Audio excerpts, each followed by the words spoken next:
Eibarrek ikas enpresa Azoka hartu du otsailaren 9. Pandemiaren ondorioz 2 urte eten ondoren normaltasunera itzuli da ekimena eta 12. edizio honetan Arabatik, Gipuzkoatik eta Bizkaitik etorritako 1800 ikasle inguru gerturatu dira gure hirira. Teknikak antolatuta, Eibarko Udalaren eta Eibarko oinarrizko lanbide heziketako ikastetxeen laguntzarekin, 350 bat ikas enpresek erakutsi dituzte euren produktuak goiz osoan zehar, Txaltxazelaien eta Untzagan. Eibar hiriarentzat plazer bat, ohore bat da berriro presentzialki berreskuratzea ikas enpresa Azoka hau. Ikusten duzuen moduan hemen dauzkagu 3 karpak eta 3 karpetan izan 2000 ikasle etorri dira. Bere ideiak, bere proiektuak azaltzeko eta hori adierazgarria da nola formakuntza interesgarrian jasotzen ari direla lanbide heziketan eta gure gizartean diren sektore garrantzitsuetan lan egiteko. Gaur Eibar lanbide heziketako referente da, baina nik esan nuke azkeneko 100 urteetan Eibar lanbide heziketako referente izan dela eta gauzak oso ondo egiten.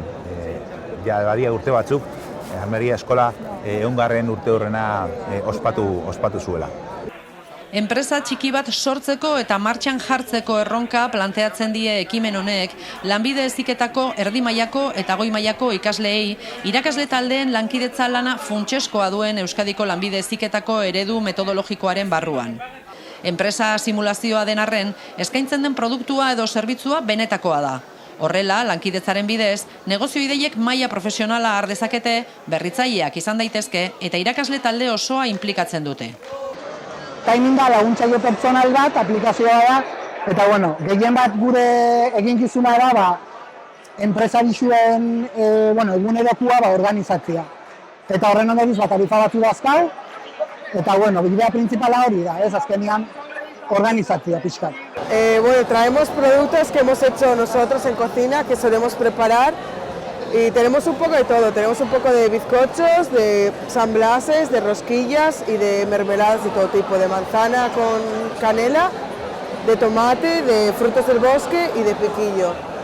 Y lo solemos hacer todos nosotros. Proiektua berez doia, basoen digitalizazioan ari da, eta berez sentsore batzuk kartzea da mobila eta plaka baten bitartez datu horiek hartzen dugu, router batera pasatzen dugu eta bertatik internetera joaten dira datu guztiak.